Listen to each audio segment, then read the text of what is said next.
श्री राजा Ram inter का तैयारी के राकर जौनपुर ऑनलाइन क्लास में छात्रों आपका स्वागत है। आज आपको पढ़ाएंगे समाजशास्त्र में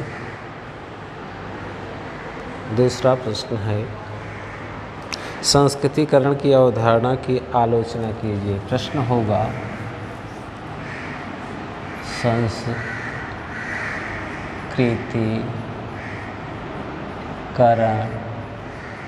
की अवधारणा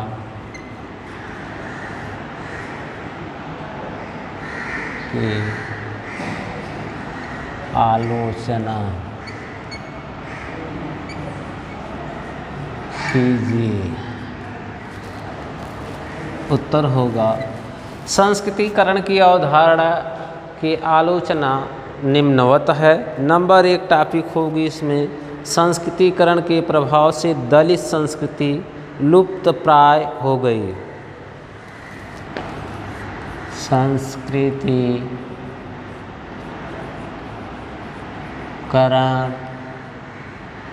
से दलित संस्कृति लुप्त प्राय हो गई। संस्कृतिकरण की अवधारणाओं से दलित संस्कृतियों का लुप्त प्राय हो गया, क्योंकि दलित संस्कृतियाँ उच्च जातियों के लोगों का अनुकरण करके निम्न जाति के लोग अपने रहन सहन स्वभाव के रूप में परिवर्तन करने लगे। धीरे धीरे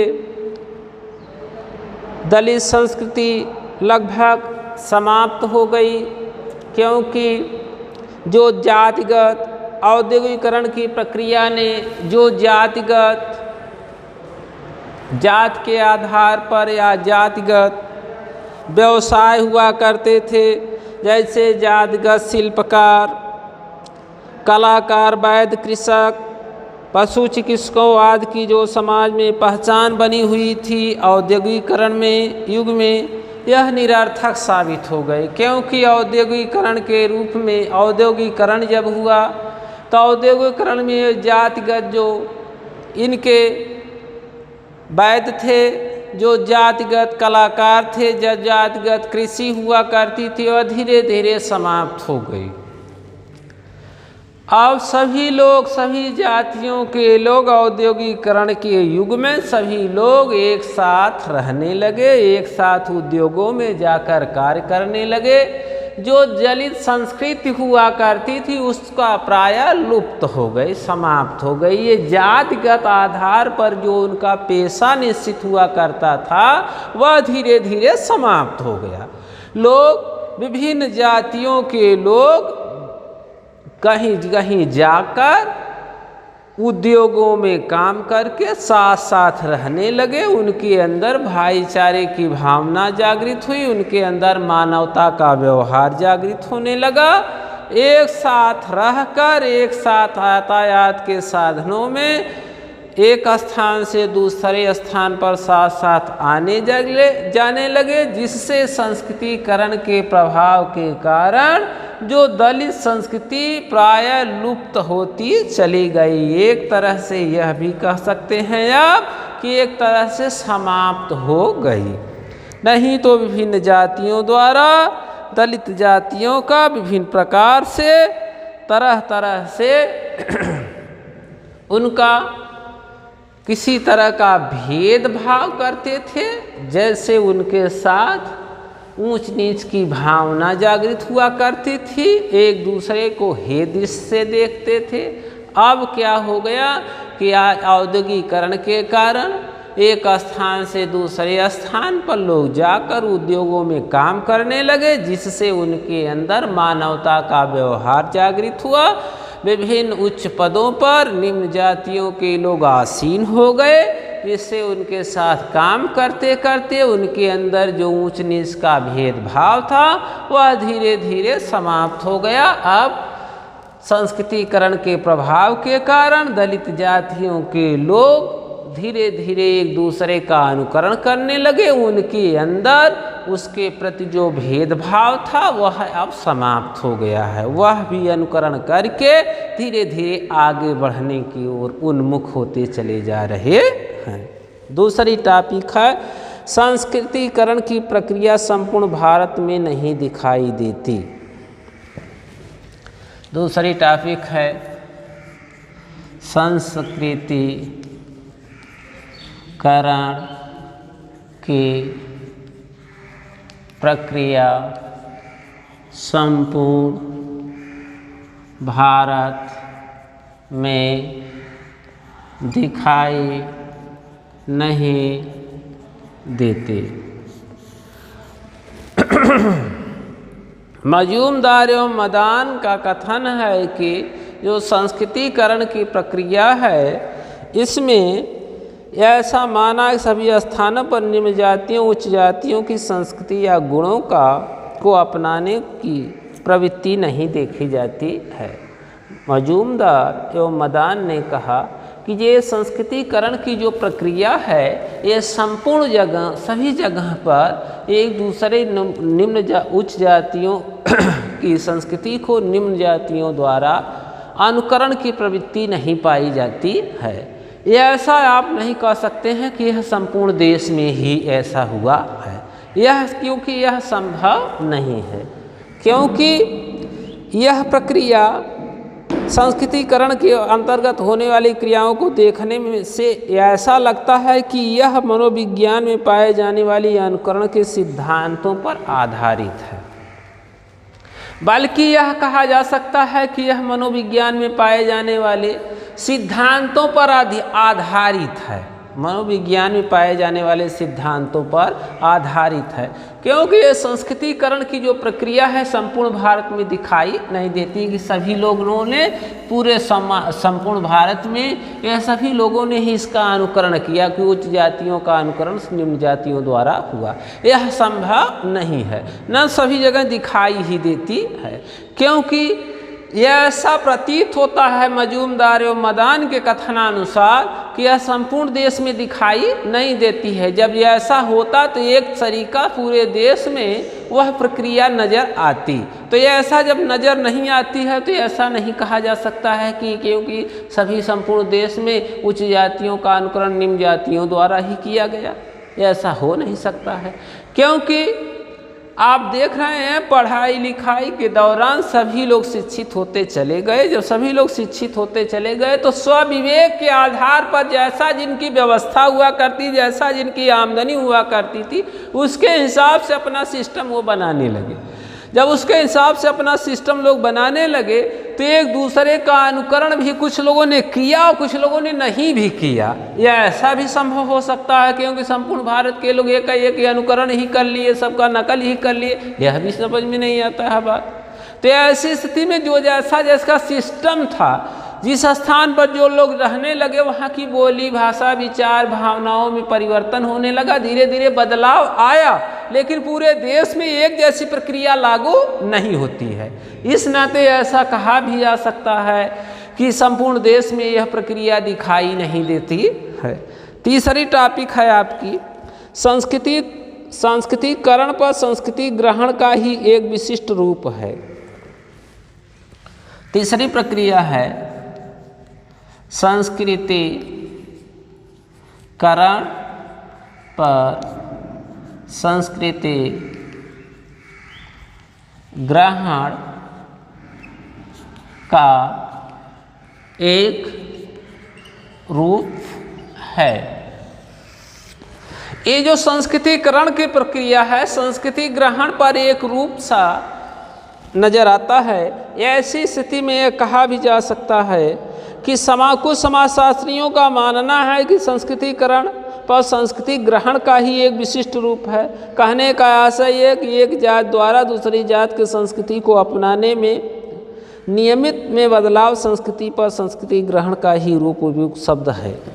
क्योंकि एक जात के लोग जब दूसरी जात के लोगों का अनुकरण करने लगे तब ऐसा कहा जाता है कि संस्कृतिकरण जो है संस्कृति ग्रहण का ही एक रूप नियमित शब्द उत्तम माना जाता है। क्योंकि एक जात के लोग दूसरी जात के लोगों का अनुकरण कर लेंगे। इसमें क्या हुआ कि उच्च जातियों का निम्न जात के लोग अनुकरण करने लगे, नकल करने लगे, धीरे धीरे उनका नकल करके अपनी संस्कृति में परिवर्तन करने लगे। अपने में जो उनकी त्रुटियां थी, जो उनमें कमी नज़र उनको समझ में आती थी, उसमें धीरे धीरे उन्होंने सुधार कर दिया। आज भी आप देखते हैं कोई फैशन आता है, फैशन जब आता है वह मन को मोहने लगता है, अच्छा लगने लगता है, तो उसका लोग अनुकरण करके वैसा अपने आप को भी परिवर्तन लाने की कोशिश करने लगते हैं। और जब उनके मनोवैज्ञानिक भावनाओं को नहीं जीत पाता है वह फैशन, तो ऐसी स्थिति में उनमें कोई बदलाव नहीं होता है। तो वही हाल है, संस्कृतिकरण की प्रक्रिया संस्कृति ग्रहण का एक रूप साबित होती है। अगली टॉपिक है कि संस्कृतिकरण के परिणाम स्वरूप उस जातियों के रीति रिवाजों को अपनाने में दहेज प्रथा का प्रचलन हुआ। जैसे संस्कृतिकरण की प्रक्रिया, अगली टॉपिक है संस्कृतिकरण की प्रक्रिया में पश्चिमी के परिणाम स्वरूप उस जातियों के रीति रिवाजों को अपनाने में दहेज प्रथा का प्रचलन बढ़ गया। लोगों ने जब एक जात के लोग जो धन धान से संपन्न थे, वह अपने हिसाब से रीति रिवाज, पर्व इत्यादि को मनाने लगे। जिनके पास धन दौलत कम थी, धनहीन थे, जो लोग निर्धन थे, निम्न जात में हुआ करते थे, उनके पास साधन सुलभ नहीं हुआ करता था। जब उनके पास भी साधन सुलभ हुआ, धन धान से वह धीरे धीरे संपन्न होने लगे, तो उच्च जातियों के लोगों का वह लोग भी अनुकरण करके अपनी पुत्रियों के विवाह में वह भी दहेज देने लगे। उसके पहले निम्न जातियों द्वारा वर पक्ष से ही दहेज कन्या मूल्य प्राप्त किया जाता था। लोग कन्या मूल्य के रूप में वर पक्ष से कुछ धन लेते थे, क्योंकि इनकी स्थिति जो थी वह निम्न थी, दयनीय थी। जब इनकी स्थिति ही दयनीय थी, ऐसी स्थिति में वो अपनी कन्याओं को दहेज न देकर बल्कि वर पक्ष से ही दहेज लेते थे।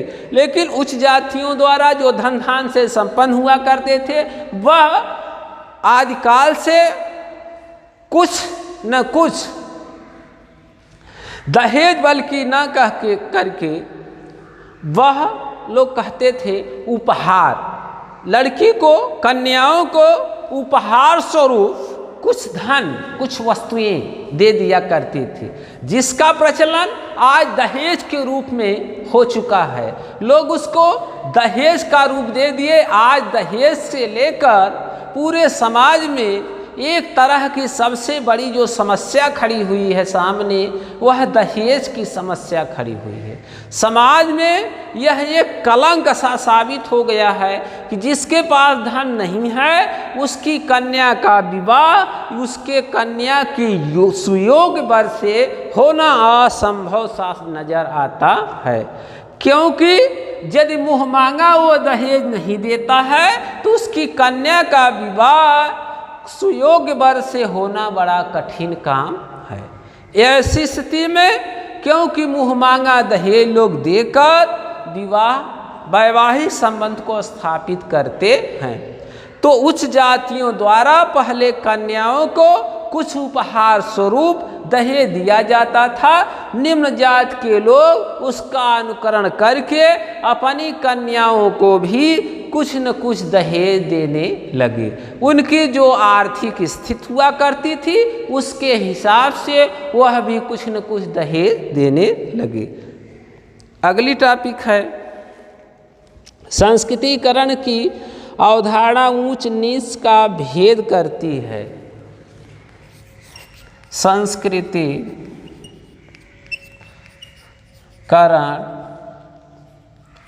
की अवधारणा ऊंच नीच का भेद करती है। जो संस्कृतिकरण की जो अवधारणा है, वह ऊंच नीच का भेदभाव करती है, क्योंकि अपनी अपनी संस्कृति को सभी लोग श्रेष्ठ मानते हैं। जब अपनी अपनी संस्कृतियों को श्रेष्ठ मानते हैं तो यह ब्राह्मणवादी व्यवस्था में ऐसा हुआ करता था। समाज के लोग समाज की व्यवस्था चलाने के लिए समाज के लोगों को 4 वर्णों में विभाजित कर दिया गया, ब्राह्मण, क्षत्रिय, वैश्य, शूद्र। जब ऐसा विभाजित कर दिया गया तो ब्राह्मण को सर्वोच्च स्थान, उसके बाद क्षत्रिय को, उसके बाद वैश्य को, उसके बाद शूद्र को, ऐसे वर्णों में विभाजित करके समाज की व्यवस्था चलाने के लिए ऐसा सिस्टम बनाया गया। तो यह ऐसा सिस्टम समाज की व्यवस्था चलाने के लिए लोगों ने बना दिया, तो इस स्थिति में उच्च जाति के लोग निम्न जातियों से भेदभाव करने लगे, भेदभाव करने लगे, अपने को श्रेष्ठ मानने लगे, उनको निम्न मानने लगे। ऐसी स्थिति में उनके द्वारा उनकी संस्कृति को भी निम्न मानने लगे। जब उनकी संस्कृति को निम्न मानने गए तो ऐसी स्थिति में ऊंच नीच का भेदभाव समाज में जागृत हो गया। हम बड़े हैं, आप छोटे हैं। ऐसी स्थिति में समाज के लोग विभिन्न संस्कृतियों में विभाजित होते चले गए। सभी लोग एक दूसरे से ईर्ष्या, द्वेष, घृणा इत्यादि करने लगे। अगली टॉपिक है संस्कृतिकरण का मॉडल असमानता अपवर्जन को प्रमाणित करता दिखाई देता है।